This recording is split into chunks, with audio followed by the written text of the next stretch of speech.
आज का हमारा वीडियो है इंडियन कॉन्स्टिट्यूशन के बारे में। इंडियन कॉन्स्टिट्यूशन जैसा कि आप जानते हैं कि इसमें कुछ चीज़ें दूसरे देशों से ली गई है, तब जाकर हमारा कॉन्स्टिट्यूशन जो है वो तैयार हुआ है। तो आज जो हम जानेंगे यही जानेंगे कि कौन सी चीज़ें कौन से देश से ली गई है। ये अपने आप में बहुत इंपॉर्टेंट क्वेश्चन है कि हमारा जो कॉन्स्टिट्यूशन है वो जो कॉन्स्टिट्यूशन में बातें कही गई है, कौन सी बातें कौन से देश से लिया गया है। ये खुद में एक इम्पॉर्टेंट क्वेश्चन है और यहाँ से 1-2 मार्क का क्वेश्चन आता ही है यूपीएससी में भी, और जुडिशरी में भी 1 मार्क का हमने देखा है कि यहाँ से क्वेश्चन आता है। तो आइए वीडियो स्टार्ट करते हैं और जानते हैं कि कौन सी चीज़ें कौन से देश से ली गई है और वो चीज़ें है क्या, उस चीज़ों के बारे में भी एक एक लाइन हम जानेंगे। ठीक है, तो सबसे पहला है federal scheme, comma, office of governor, judiciary, public service commission, provision and administrative detail. ये कहाँ से लिया गया है? ये लिया गया है गवर्नमेंट ऑफ इंडिया एक्ट 1935 से। अब सबसे पहले फेडरल स्कीम क्या होता है ये जानना होगा। ये होता है कि पावर्स जो है ना गवर्नमेंट का वो डिवाइड हो जाएगा। कहाँ डिवाइड हो जाएगा? सेंटर, एक तो सेंटर में होगा, उसके पास पावर है, एक पावर उसको दिया गया, और दूसरा पावर आप स्टेट्स को दे देंगे। स्टेट फिर सब जो भी है, पंचायत है, बहुत सारा है, जो भी कंस्टिट्यूएंट पार्ट है जो कॉन्स्टिट्यूशन के अंदर दूसरे बॉडीज हैं उसको भी हम पावर दे देंगे। तो फेडरल स्कीम का मतलब होता है पावर को डिवाइड करना। ठीक है, जहाँ एक सेंटर कॉमन होगा, बाकी स्टेट होगा, बाकी और भी यूनिट्स होंगे, उसमें पावर को डिवाइड करना।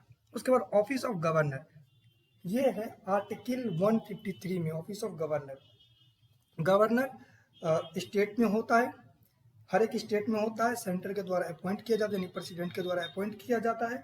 और गवर्नर और एक प्रेसिडेंट होता है जो होता है सेंटर में यानी कि यूनियन में, और गवर्नर होता है स्टेट में। ठीक है, तो यहाँ पर हम सिर्फ जानेंगे ऑफिस ऑफ गवर्नर आर्टिकल 153 में दिया गया है। उसके बाद जुडिशरी, ये तो सभी जानते हैं, ये आर्टिकल 141 में आप देख सकते हैं।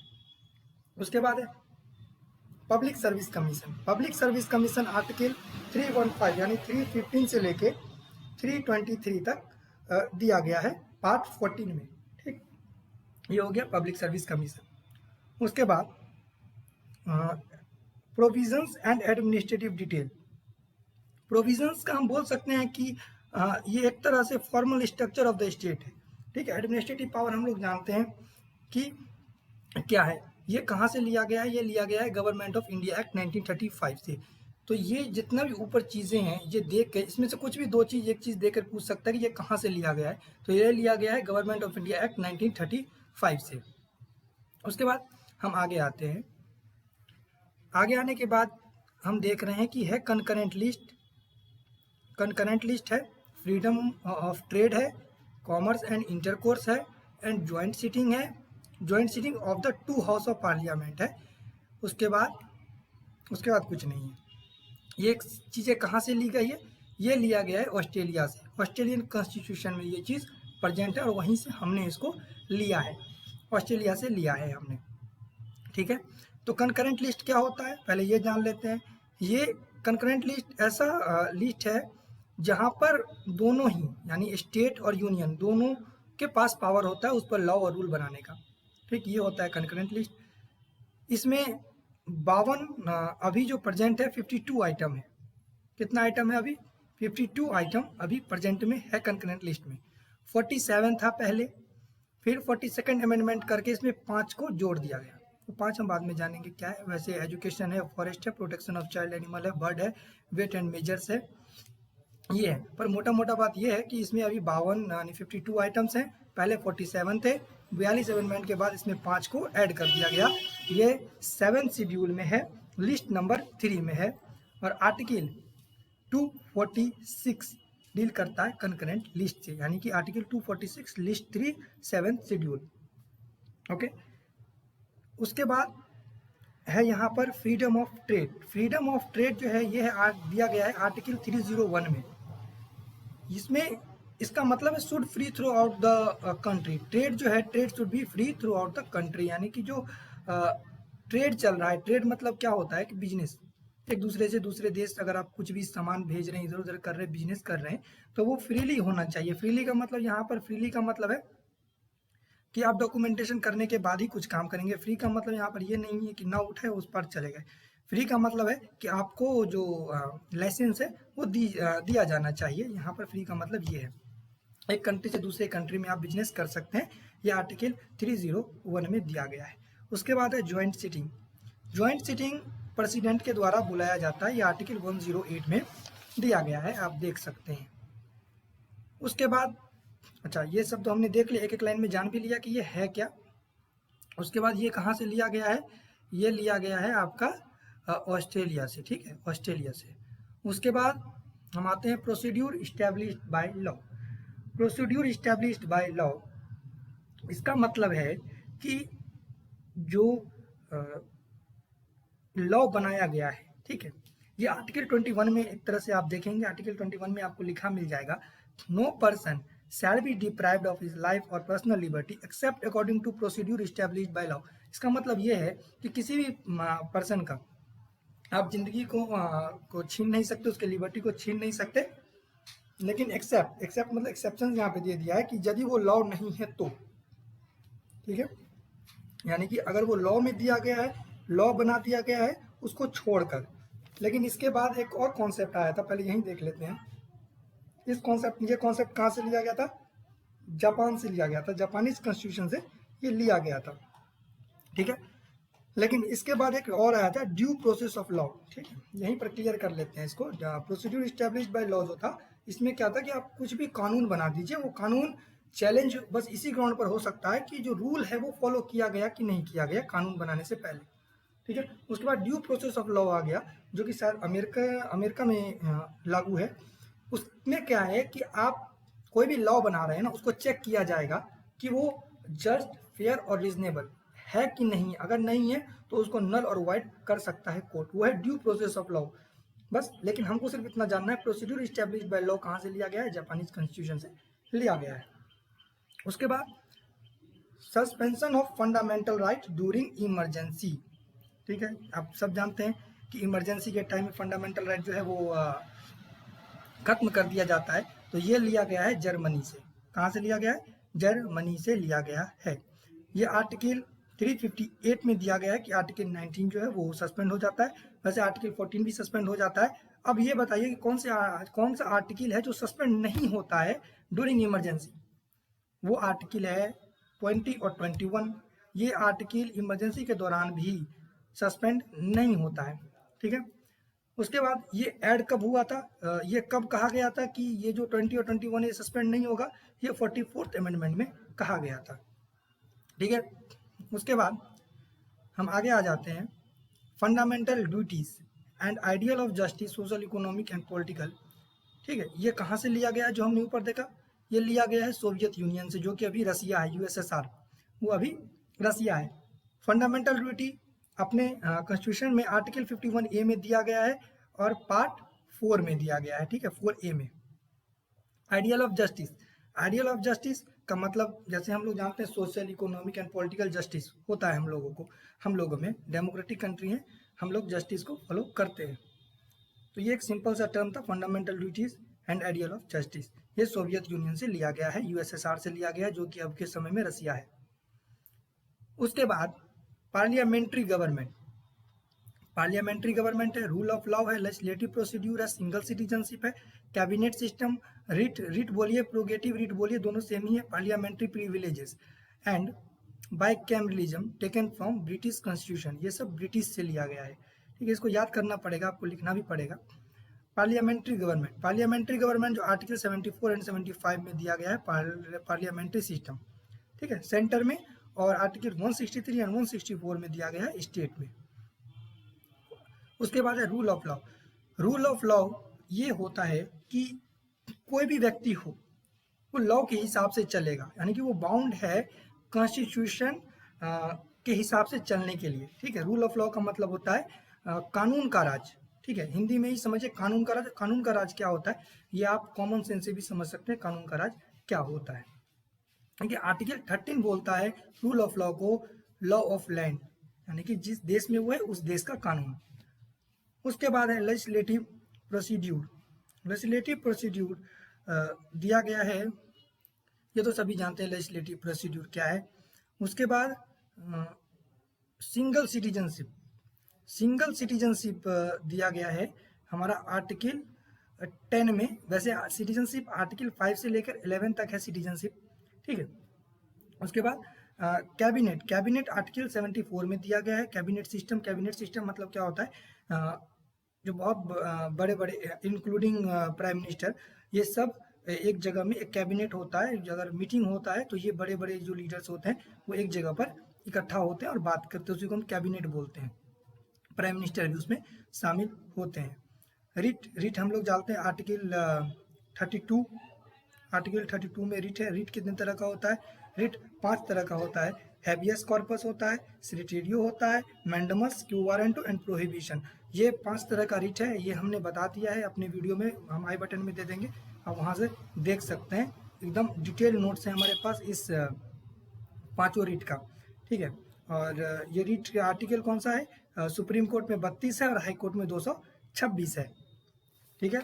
उसके बाद हम आते हैं पार्लियामेंट्री प्रिविलेजेस। पार्लियामेंट्री प्रिविलेजेस दिया है आर्टिकल 105 में और 122 में। जनरली अगर हम देखें तो 79 से लेके 122 तक पार्लियामेंट्री प्रिविलेजेस दिया गया है। फॉर एग्जांपल, जैसे कि कोई पार्लियामेंट में कोई चीज़ बोल रहा है, ठीक है, उसके मुंह से कुछ निकल गया, कुछ डिफेमेटरी का केस हो सकता है, बन सकता है, पर वो कोर्ट में नहीं जा सकता कि ये आदमी ने मेरा डिफेम किया है या ये आदमी ने मेरा बेइज्जती किया है। तो इस तरीके का जो केस है जो अंदर में हो रहा है, पार्लियामेंट के अंदर में हो रहा है, पार्लियामेंट्री प्रिविलेज के अंदर, वो क्षमा के योग्य है, वो कोर्ट में नहीं जाएगा। ओके, ये हो गया पार्लियामेंट्री प्रिविलेज। उसके बाद बाइकैमरलिज्म। बाइकैमरलिज्म क्या होता है? इसमें 2 हाउसेज होता है, एक होता है विधानसभा और एक होता है विधान परिषद। ये जो बाइकैमरलिज्म है ये अभी इंडिया के अंदर एक है आपका बिहार है, तेलंगाना है, बिहार, तेलंगाना, महाराष्ट्र, कर्नाटका, यूपी एंड आंध्र प्रदेश, यानी कि 6 जो है अभी ये है बाइकैमरलिज्म, ठीक है। कौन कौन सा है? तेलंगाना है, बिहार है, महाराष्ट्र है, कर्नाटका है, यूपी है, आंध्र प्रदेश है। ये याद रखना होगा। ये कहाँ से लिया गया है? ये लिया गया है ब्रिटिश से, ब्रिटिश कॉन्स्टिट्यूशन से ये लिया गया है। उसके बाद हम आगे आते हैं, directive principle of state policy, nomination of members of Rajya Sabha and method of election of president. ये कहाँ से लिया गया है? ये लिया गया आयरिश यानी आयरलैंड से, ठीक है, आयरलैंड से, हाँ, आयरिश कॉन्स्टिट्यूशन से ये लिया गया है। ये directive principle of state policy, nomination of members of Rajya Sabha and method of election of president, ठीक है। नॉमिनेशन सबसे पहले हम देखते हैं directive principle. Directive principle article 36 से लेके 51 तक दिया गया है पार्ट 4 में, ठीक है। अब डायरेक्टिव प्रिंसिपल क्या होता है? पहले तो आपको जानना होगा कि जो जस्टिसेबल राइट है वो फंडामेंटल राइट है, और नॉन जस्टिसेबल राइट जो है वो है डीपीएसपी यानी directive principle of state policy, ठीक है। ये जो डीपीएसपी है वो कोर्ट में इन्फोर्सेबल नहीं है, ठीक है, not enforceable in court of law, ठीक है। अगर इसका वायलेशन होता है तो आप कोर्ट में नहीं जा सकते कि मेरा directive principle of state policy का वायलेशन हुआ है। इसका डायरेक्टिव प्रिंसिपल का जो मतलब है ये है कि अगर कोई कानून बना रहा है तो दिमाग में डायरेक्टिव ऑफ प्रिंसिपल जो स्टेट पॉलिसी है उसको रखा जाए, ठीक है, वो एक डायरेक्शन देता है। उसके बाद है फंडामेंटल राइट्स। देख लीजिए, आयरिश कॉन्स्टिट्यूशन से लिया गया ऊपर। अच्छा, अभी हम कहाँ, अभी नॉमिनेशन ऑफ मेंबर तो बाकी ही रह गया ना। Nomination of member of Rajya Sabha ये आर्टिकल 80 में दिया गया है। Method of election of president article 55 में दिया गया है। उसके बाद अब हम आएंगे फंडामेंटल राइट पे। Fundamental right, independence of judiciary, judicial review, impeachment of president, removal of supreme and high court जजेस and post of vice president. ये कहाँ से लिया गया है? ये लिया गया है यूएस कॉन्स्टिट्यूशन से, यानी कि अमेरिका से। ओके, तो फंडामेंटल राइट हमने पहले भी जाना था, जो जस्टिसेबल राइट है वो फंडामेंटल राइट है, ठीक है। फंडामेंटल राइट 14 से लेकर 32 तक है। हम आई बटन में दे देंगे, डिटेल नोट्स है वहाँ पर प्रेजेंट है, आप देखेंगे आपको एकदम समझ आ जाएगा। वो एक प्ले लिस्ट है, एक ही वीडियो में 14 से 32 तक बनाना पॉसिबल नहीं था, इसीलिए हमने अलग अलग करके बनाया है। तो 14 से 32 तक हम आई बटन में दे देंगे, आप वहाँ से देख सकते हैं, ठीक है। उसके बाद इंडिपेंडेंस ऑफ जुडिशरी, ये पार्ट 5 में है। जैसे कि एग्जांपल में ले लीजिए आर्टिकल 124, 147, 214, ठीक ठीक है। ये सब इंडिपेंडेंस ऑफ जुडिशरी यानी कि जो पार्ट 5 है वो इंडिपेंडेंस ऑफ जुडिशरी का बात करता है। उसके बाद जुडिशियल रिव्यू, जुडिशियल रिव्यू वही आर्टिकल 21 वाला मामला है। उसके बाद इम्पीचमेंट ऑफ क्या है, इम्पीचमेंट ऑफ प्रेसिडेंट है, ठीक है। इम्पीचमेंट ऑफ प्रेसिडेंट जो है वो आर्टिकल 61 में दिया गया है। लेकिन ये दिया तो गया है, लेकिन ये पास कैसे किया जाता है, ये पास किया जाता है by special majority. Special majority क्या होता है, 2/3 एंड वोटिंग, तब जाकर वो प्रेसिडेंट का इम्पीचमेंट किया जाता है। ये एक नेसेसरी क्वेश्चन है कि कैसे, क्या सिंपल मेजोरिटी से या स्पेशल मेजोरिटी से या स्पेशल मेजोरिटी विथ रेटिफिकेशन कैसे इम्पीचमेंट किया जा सकता है प्रेसिडेंट का, तो स्पेशल मेजोरिटी के साथ ही इम्पीचमेंट किया जाता है प्रेसिडेंट का। कौन सा कंडीशन होना चाहिए, कंडीशन यही होगा हमेशा ही कि कॉन्स्टिट्यूशन का अपमान किया गया है, कॉन्स्टिट्यूशन के हिसाब से नहीं चला गया है, तब जाकर उसको उनका इम्पीचमेंट किया जा सकता है। उसके बाद है रिमूवल ऑफ सुप्रीम कोर्ट जज, ठीक है, ये दिया गया है आर्टिकल 124 क्लॉज 4 में। उसके बाद article 218 of the constitution high court का जो है, उसमें हाई कोर्ट के जो जज हैं उनके लिए दिया गया है, ठीक है। लेकिन अब थोड़ा सा जान लेते हैं कि क्या क्या ज़रूरत है हाई कोर्ट का और सुप्रीम कोर्ट के जज को हटाने के लिए। तो मिनिमम जो 100 मेंबर है लोकसभा का, वो साइन करके नोटिस देगा किसको, स्पीकर को, ठीक है, या 50 मेंबर राज्यसभा का साइन करके नोटिस देगा किसको, चेयरमैन को, ठीक है। अगर ये एक्सेप्ट रिजेक्ट हो गया तो रिजेक्ट हो गया, या एक्सेप्ट अगर हो जाता है, तो अगर एक्सेप्ट हो जाता है तो फिर इंक्वायरी कमेटी बैठेगी। आर्टिकल 3 क्लॉज 2 के जज इंक्वायरी एक्ट 1968 के तहत वहाँ पर एक इंक्वायरी किया जाएगा, इंक्वायरी होगा यानी इन्वेस्टिगेशन किया जाएगा। और इन्वेस्टिगेशन जो कमेटी होगा उसमें कौन कौन होगा, पहले तो ये सुप्रीम कोर्ट जज, एक सुप्रीम कोर्ट के जज होंगे, और दूसरा जो चीफ जस्टिस है हाई कोर्ट का वो होगा। और अगर हो सके तो अगर कोई अलग दर्जे का जूरिस्टिक पर्सन है, अलग दर्जे का है, ज़्यादा नॉलेजेबल आदमी है, उसको भी रखा जा सकता है, वो स्पीकर या चेयरमैन डिसाइड करेगा। अब इतना हो गया। इसके बाद जब वो फाइल जमा कर दिया जाएगा, रिपोर्ट दे दिया जाएगा, ये हम सिंपल वे में बता रहे हैं, अगर रिपोर्ट दे दिया जाएगा उसके बाद स्पेशल मेजोरिटी के साथ पास किया जाएगा। स्पेशल मेजोरिटी हम फिर बोल रहे हैं 2/3 प्रेजेंट एंड वोटिंग किया जाता है, उसको बोलते हैं स्पेशल मेजोरिटी से पास किया जाएगा। प्रेसिडेंट का भी हो गया और जजेस का भी स्पेशल मेजोरिटी के साथ पास किया जाएगा बाय बोथ हाउस, ठीक है, यानी लोकसभा राज्यसभा दोनों से ही पास कराना होगा। उसके बाद है फेडरेशन, ठीक है, फेडरेशन विद स्ट्रॉन्ग सेंटर। ये तो हमने जाना ही है कि पावर बंटवारा जरूर रहेगा, लेकिन जो सेंटर के पास है वो ज़्यादा पावर होगा। डिस्ट्रीब्यूटरी पावर जो है वो आर्टिकल 248 में दिया गया है, यानी कि ज़्यादा पावर जो रहेगा, अगर दोनों कंकरेंट लिस्ट और स्टेट लिस्ट में कहीं भी नहीं दिया गया है तो उस पर जो राइट होगा वो सेंटर का होगा। उसके बाद है appointment of state of governor by centre, ये तो सबको पता है। उसके बाद advisory jurisdictions of the supreme court, advisory jurisdiction of the supreme court, ये बहुत ही इंपॉर्टेंट है, ये आर्टिकल 143 में दिया गया है। अगर कहीं पर भी प्रेसिडेंट अगर फंसता है तो प्रेसिडेंट सुप्रीम कोर्ट से पूछ सकता है कि अब क्या किया जाए, ठीक है। उसके बाद है ये कहाँ से लिया गया, ये लिया गया कनाडा से, यानी कैनेडियन कॉन्स्टिट्यूशन से ये सब चीज़ें ली गई हैं। उसके बाद है procedure for amendment of the constitution, ठीक है। ये तो 3 तरीके का है, सब जानते हैं हम, जैसे कि एक सिंपल मैच्योरिटी हो गया, और दूसरा आपका स्पेशल मैच्योरिटी हो गया, और तीसरा हो गया special maturity with ratification of states, ठीक है। उसके बाद है इलेक्शन मेंबर ऑफ राज्यसभा, ये जो लिया गया है ये साउथ अफ्रीकन कॉन्स्टिट्यूशन से लिया गया, यानी कि साउथ अफ्रीका से लिया गया है। उसके बाद आते हैं Republic and the ideals of the liberty, equality and fraternity in the preamble taken from French Constitution। ये जो चीज़ें हैं, जो गणतंत्र है ये, और जो लिबर्टी है, सोशल लिबर्टी है, और भी बहुत सारा लिबर्टी हमारा, पॉलिटिकल लिबर्टी है, तो और इक्वलिटी तो जानते ही हैं, बराबर का अधिकार इंडिया में है नहीं, लेकिन हम मानते हैं इक्वलिटी है, बराबर का अधिकार है। इंडिया में इक्विटी फॉलो होता है, लेकिन कॉन्स्टिट्यूशन में इक्वलिटी दिया गया है, ये हो गया। उसके बाद फेटर्निटी है, फेटर्निटी का मतलब क्या होता है, भाईचारा एक तरह से बोल सकते हो। ये सब जो प्रेम्बल में दिया गया है ये लिया गया है फ्रेंच से, फ्रेंच कॉन्स्टिट्यूशन से ये लिया गया है। आई होप यहाँ तक सब कुछ क्लियर हो गया होगा। आज के लिए इतना ही, जय हिंद। अगर आपको इसमें कुछ भी प्रॉब्लम है, आप कमेंट करके पूछिए, आपका रिप्लाई विद इन 1 डे में आ जाएगा। 1 डे में, उसे कम में भी आ सकता है, कुछ आवर्स में भी आ सकता है, लेकिन अगर नहीं देखा तो 1 दिन के अंदर अंदर आपका रिप्लाई आ जाएगा। ओके, थैंक यू, जय हिंद, बाय बाय।